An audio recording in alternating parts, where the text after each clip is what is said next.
कैसे बनाए जाते हैं उसके सभी रूल्स यहाँ पर दिए गए हैं। बड़ी आसानी से एक्टिव से पैसिव को बनाया जा सकता है। What is active voice? Active voice क्या है? An active voice the subject does the action, यानी कि एक्टिव वॉइस में जो करता है वो कार्य करता है। क्या करता है? कार्य करता है। एग्जाम्पल, एक्टिव के अंदर है Ram eats an apple. Ram क्या खाता है? सेब खाता है। ईट्स का मतलब है खाना और एप्पल का मतलब है सेब। ईट्स वर्ब, एन एप्पल हमारा ऑब्जेक्ट है, यानी कि एक्टिव वॉइस में राम ईट्स एन एप्पल, इसके अंदर राम सब्जेक्ट हो गया, ईट्स वर्ब हो गई, एन एप्पल ऑब्जेक्ट है। What is passive voice? Passive voice क्या है? Passive voice the subject receives the action, जो करता है वो कार्य को स्वीकार करता है।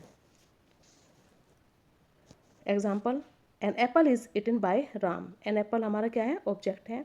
इज इटन हो गई, वर्ब हो गई, और बाय राम यानी कि राम जो है हमारा सब्जेक्ट है। कि बेसिक से जो रूल्स हैं उनसे हम उनका प्रयोग करके कैसे हम एक्टिव से पैसिव वॉइस बनाते हैं। Simple present tense, simple present tense. Active voice subject plus verb की first form plus object. Active voice में क्या होता है? सब्जेक्ट प्लस वर्ब की फर्स्ट फॉर्म प्लस ऑब्जेक्ट।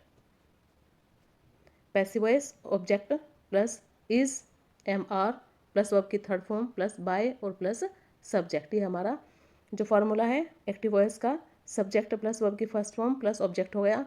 और पैसिव वॉइस में object plus is, are am plus verb की third form plus by और प्लस सब्जेक्ट। एग्जाम्पल्स हैं, she writes a letter. She writes a letter यानी कि वह पत्र लिखती है। वह क्या लिखती है? पत्र लिखती है। पैसिव वॉइस कैसे बनी? ऑब्जेक्ट हमारा पहले आ गया। A letter is written by her. अब देखते हैं प्रेजेंट कंटिन्यूअस टेंस। मैंने यहाँ पर पहले प्रेजेंट टेंस का ही लिया है। इसमें एक्टिव से कैसे पैसिव वॉइस बनाई जाती है। प्रेजेंट कंटिन्यूअस में एक्टिव वॉइस में अगर हमारे सब्जेक्ट प्लस इज, एम और आर प्लस वर्ब की फर्स्ट फॉर्म प्लस आईएनजी और प्लस ऑब्जेक्ट है, तो क्या होगा? पैसिव वॉइस में object plus is, am are और उसके साथ बिंग लगेगा, उसके साथ बिंग का प्रयोग होता है, और प्लस वर्ब की थर्ड फॉर्म सभी के साथ लगेगी, बाय और सब्जेक्ट बाद में आ गया हमारा, यानी कि बाय के बाद सब्जेक्ट आ गया। Example, he is reading a book. हाँ है, क्या पढ़ रहा है? वह एक किताब पढ़ रहा है, तो सब्जेक्ट हो गया ही। यहाँ पे सब्जेक्ट क्या हो गया? ही। सब्जेक्ट हो गया हमारा ही, और रीडिंग मीन्स पढ़ रहा है, किताब को पढ़ रहा है, यानी कि वह किताब पढ़ रहा है। इसकी पैसिव वॉइस क्या बनी? सब्जेक्ट का ऑब्जेक्ट हो गया। ए बुक स्टार्टिंग में आ गया। Is being read by him, यानी कि जहाँ पर हमें इज़, आर एम दिखाई दिया है एक्टिव वॉइस में, वहाँ पर हमको बीइंग लगाना है। और ही का हो गया यहाँ पर हमारा हिम, ही का हो गया हिम। तो क्या हुआ? A book is being read by him. ये हमारा प्रेजेंट कंटिन्यूअस टेंस का है। Present perfect tense, active voice में subject plus has, have plus verb की third form plus object. Passive voice में क्या बनेगा? सब्जेक्ट का ऑब्जेक्ट हो गया, सब्जेक्ट का object. Has, have plus been, यानी कि जहाँ पे हैज़, हैव, हैड दिखाई देगा वहाँ पर हमको बीन लगाना है। वर्ब की थर्ड फॉर्म बाय सब लगेगा, और उसके बाद हमारा subject. Examples, they have completed the project. उन्होंने अपने प्रोजेक्ट को कंप्लीट कर लिया है, उन्होंने अपने प्रोजेक्ट को पूरा कर लिया है। तो इसका पैसिव वॉइस कैसे बनेगा? The project has been completed by them, यानी कि जो दे का दैम हो गया यहाँ पे। तो the project has been completed by them, they का दैम हो गया। सिंपल पास्ट टेंस, यानी कि जहाँ पे हमें वर्ब की सेकंड फॉर्म दिखाई देगी, सब्जेक्ट प्लस वर्ब की सेकंड फॉर्म प्लस ऑब्जेक्ट होगा। पैसिव वॉइस कैसे बनेगी? सब्जेक्ट का ऑब्जेक्ट हो गया, object plus was were plus verb की थर्ड फॉर्म प्लस बाय और प्लस सब्जेक्ट, यानी कि बाय का सभी टेंसेज में प्रयोग होना है, वर्ब की थर्ड फॉर्म भी सभी में लगेगी, ये है। और वाज वर, अगर वर्ब की सेकंड फॉर्म दिखाई दे रही है तो वहाँ पे वाज वर लगेगा, अगर सेंटेंस में वाज वर होगा तो वहाँ पे बीइंग लगेगा। ही क्लीन द रूम, उसने कमरा साफ किया। तो पैसिव वॉइस कैसे बनेगी? The room was cleaned by her. The room हमारा सब्जेक्ट का ऑब्जेक्ट हो गया, वाज यहाँ पे किस लिए आया? क्योंकि ये पास्ट, सिंपल पास्ट का वाक्य था, तो वाज आ गया। क्लीन हो गई हमारी वर्ब की थर्ड फॉर्म, क्लीन हो गई वर्ब की थर्ड फॉर्म, और शी का हो गया यहाँ पर हर। तो क्या हुआ? The room was cleaned by हर।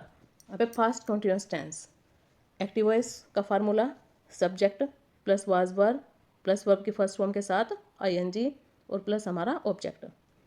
क्या मतलब हुआ, पहले सब्जेक्ट पैसिव वॉइस में कैसा होगा, ऑब्जेक्ट पहले आ जाएगा और वॉज वर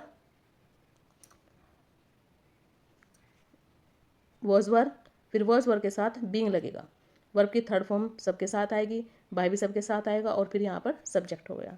ये हमारा पैसिव वॉइस का स्ट्रक्चर है। एग्जाम्पल से समझते हैं। He was playing football, he was playing football, वह फुटबॉल खेल रहा था। तो जहाँ पर रहा था हो गया हमारा पास्ट कंटिन्यूअस टेंस का वाक्य है। या क्या कर रहा था, वह फुटबॉल खेल रहा था, और यहाँ पर सब्जेक्ट हो गया हमारा ही, और फुटबॉल हमारा यहाँ पर ऑब्जेक्ट है। तो कैसे बना यहाँ पे, इसका पैसिव वॉइस बना football was being played by him. किसके द्वारा खेला गया, फुटबॉल, बीइंग का प्रयोग हुआ, वॉज जहाँ पे हमें एक्टिव वॉइस में दिखाई देगा, वॉज वर्ड दिखाई देगा तो वहाँ पर बीइंग लगेगा, हिम। फुटबॉल उसके द्वारा खेली जा रही थी, ही का हमारा ऑब्जेक्ट में हो गया, इसका हिम बन गया यहाँ पे।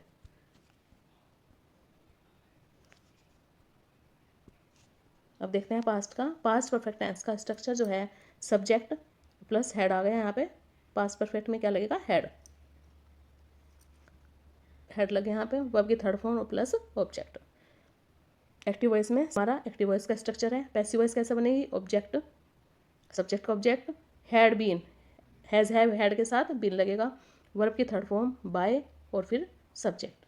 ऐसे हम इसकी पैसिव वॉइस बनाएंगे। Example, they had solve the problem, समस्या को हल कर चुके थे। तो पैसिव वॉइस बने इसकी, the problem had been solved by them, subject का ऑब्जेक्ट हुआ, द प्रॉब्लम पहले आ गया, had been solved, the problem had been solved by them, समस्या उनके द्वारा सोल्व की जा चुकी थी। ये हमारा पास्ट परफेक्ट टेंस की पैसिव वॉइस है। सिंपल फ्यूचर टेंस, इसका जो है सब्जेक्ट विल शैल, वर्ब की first form plus object, passive voice object will शैल के साथ बी लगेगा, यानी कि फ्यूचर सिंपल फ्यूचर टेंस में, फ्यूचर इंडेफिनिट टेंस में विल शैल के साथ बी लगेगा, वर्ब की थर्ड फॉर्म बाय और फिर सब्जेक्ट। ये हमारा फ्यूचर सिंपल फ्यूचर टेंस का स्ट्रक्चर है। She will bake a cake, वह एक केक बनाएगी, a cake will be baked by her, एक केक उसके द्वारा पकाया जाएगा या बनाया जाएगा, बेक्ड का मतलब है पकाना या बनाना। ये हमारे सिंपल फ्यूचर कॉन्टिन्यूअस के वाक्य थे, ये हमारे फ्यूचर कॉन्टिन्यूअस टेंस के पैसिव वॉइस थे। अब future perfect tense, future perfect tense active voice का स्ट्रक्चर है, subject plus will have plus verb की third form plus object. Passive voice में कैसा होगा, object plus will have shall have के साथ हमारा बीन लगेगा, विल हैव शैल के साथ क्या लगेगा, बीन, प्लस वर्ब की थर्ड फॉर्म और प्लस बाय और फिर हमारा सब्जेक्ट हो गया। ये हमारा पैसिव वॉइस का स्ट्रक्चर रहेगा। एग्जाम्पल से समझते हैं। ही विल हैव, वह अपना कार्य पूरा कर चुकेगा, he will have finished the work, वह अपना कार्य पूरा कर चुकेगा। तो पैसिव वॉइस कैसे बनेगी, द वर्क, सब्जेक्ट का ऑब्जेक्ट हुआ, will have been finished by him, he का हो गया यहाँ पर हिम। तो जो कार्य है वह उसके द्वारा पूरा, she will have, the work will have been finished by him, कार्य उसके द्वारा पूरा किया जा रहा होगा। ये हमारा इंपॉर्टेंट नोट्स क्या हैं इसमें, इंपॉर्टेंट नोट्स जो हैं, no passive voice of present perfect continuous, past perfect continuous, future perfect continuous and future perfect continuous, future continuous and future perfect continuous. मतलब कहने का है चार प्रकार के जो टेंसेस हैं उनमें तीनों प्रेजेंट परफेक्ट हो गए, present perfect continuous, past perfect continuous और फ्यूचर परफेक्ट कॉन्टिन्यूअस, और फ्यूचर कॉन्टिन्यूअस इन सब की पैसिव वॉइस नहीं बनाई जाती है।